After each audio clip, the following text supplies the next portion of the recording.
ฝนกำลังตกไปสิข้าไปดูฝนตกโอ้เฮ้ย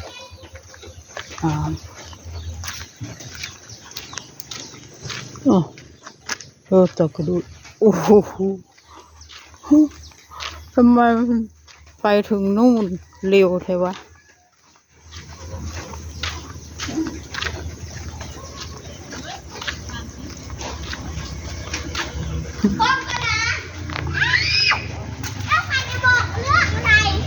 อะไรนี่อะไรบอกเรื่องอะไรฉันหนักกำลังทำอยู่เนี่ยมันเป็นเรื่องราวอย่างนี้เลยอ่ะ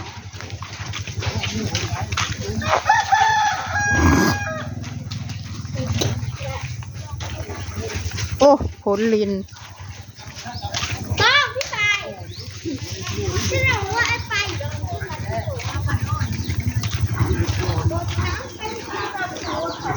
ฝนตกลิน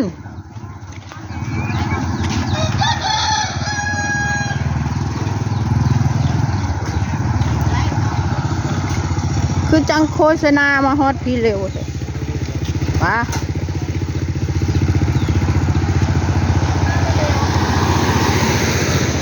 คือจังโฆษณาแวบๆมาฮอตพี่เร็วเถอะวะโอ้ตากระดูเลยฝนตกไม่มีใครออกมาไม่มีปลาซิวบ่มีแต่หมกมันชิโลนั่นไงหมกละ10อันนี้บ่จ้าปลาซิวหมกละ10เพลินมันนี่หายาตับหัวป โอ้ย ลาส้ม กินบ่ได้แล้วให้กินได้จะกินใช่ไหม จ้าจ้า เห็นไหม หมกปลาซิว เพลินอันนี้นะ ปลาใหญ่ปลาน้อยถุงละ20 บาท เลิก มีไข่ เห็นปลาน้อย อันนั้นก็ซาวนะคะเอาไปทอดนะคะ อันนี้หมก จ้า เดี๋ยวปลาใหญ่ปลาน้อยเอามาก็เลือกแน่ เอาถุงละ20แล้วจะแกงค่ะ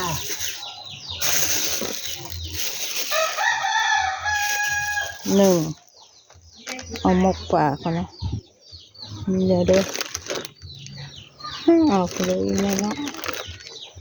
ขนมจีนจะหั่นเต๊ะ ชื่อปลาคอยนี่ปลาอีกุดปลาดุกใส่แมงดานี่เนาะ3 อย่าง ปลาไหม มาเอาปลานี่บ่ 2 เอาไปลงลำเดียวเลยไม่ประหยัด ขอบคุณเอาไหม เอา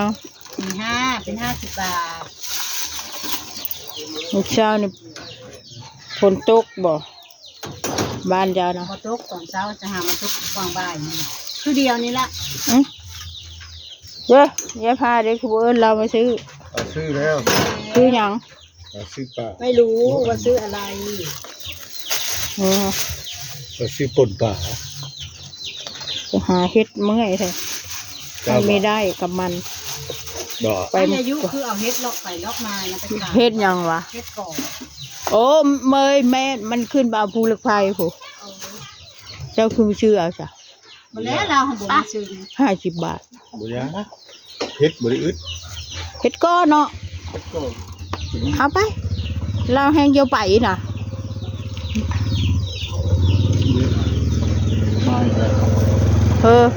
ยาย เอาแวะมาที่ถามที่ว่าลุงจะว่าถึง เดี๋ยวพา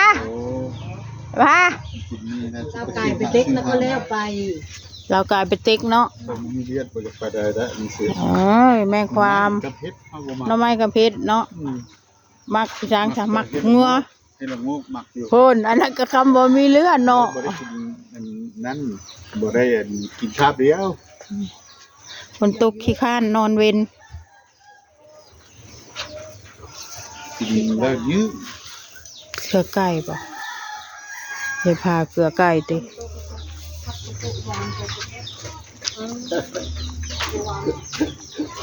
งานแล้วนะวันให้ตัดให้หมกป่า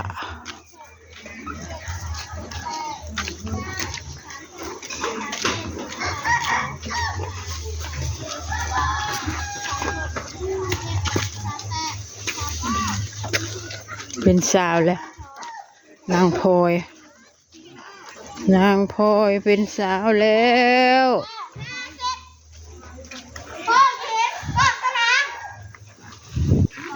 เห็นยูรีอยู่นี่นี่ไปแอบอยู่ต้นไม้นี่ฮะเบิ้งเล่นบักลี่หยุดเล่นบักลี่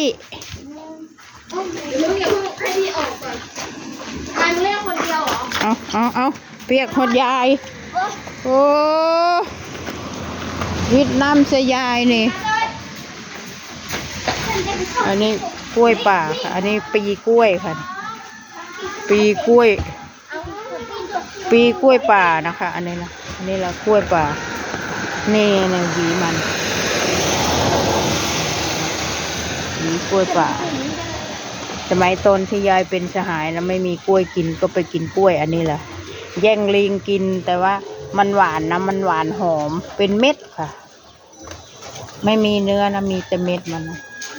เราก็หลูมกินเม็ดมันอันนี้ปีมันเลยเห็นไหมกล้วยป่านะคะใครไม่เคยเห็นมองเบิ่งเด้อนี่กล้วยป่าเบิ่งเด้อนี่ใครไม่เคยเห็นเบิ่งเอานี่กล้วยป่าฝนตกค่ะ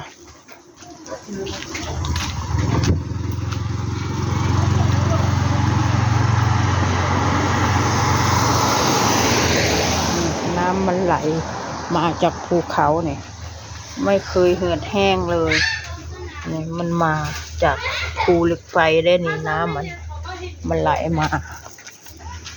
จริงมันไหลมาตามภูเขานี่ไงนี่เห็นไหมนี่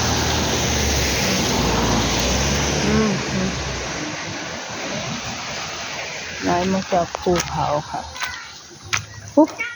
นั่นภูเหล็กไฟนั่นเห็นไหมซอยยายนี่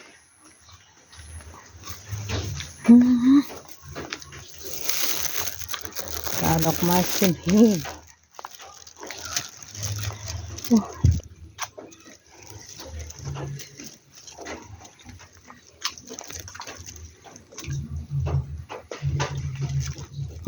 พรุ่งนี้นะ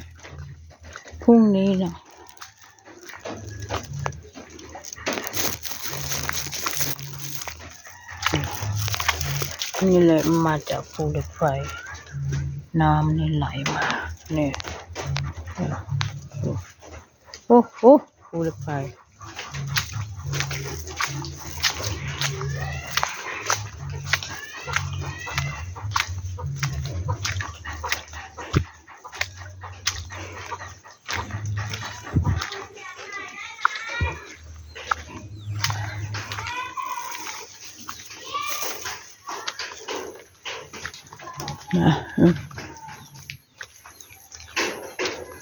ภูเหล็กไฟ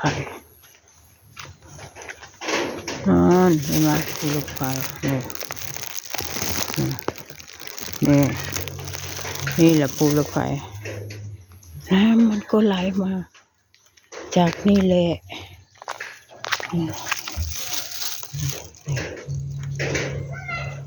ฝนมันตกมามันก็ไหลลงมาจากภูเหล็กไฟ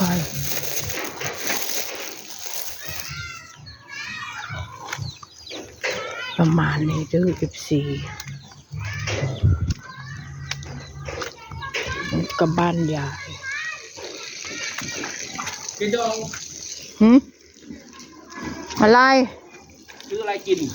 ปลา โอ้สุป ปลามีอยู่ได้เจ้าบ่เอาบ่ปลาค่ะ ปลาอะไร ปลาซิวปลาสร้อย นี่คนก็ซื้อกอย โอ้ยาดอก ได้ร้ายบ่เฮ็ดเจ้า ได้เห็ดไข่ป่น ป่นก็ได้น้อยได้กอยได้เฮ็ดธรรมดาเฮ็ดได้ระบบเต็มกระตาแต่ไม่เอาบ่มันมีเศษไม่ได้ดีละ ไม่เอาเจ้าอยากซื้อก้อนไปซื้อบ้านกุกตูมผู้50 บาท โอ้มันบ่เศษที่ในกอยเนี่ย อีนายนั่นนะ บ่เศษหลักมันต้องจากตรงนี้ แม่นบอกโอ้มากไว้คือเดียวโอเคค่ะประมาณนี้ค่ะขอบคุณค่ะ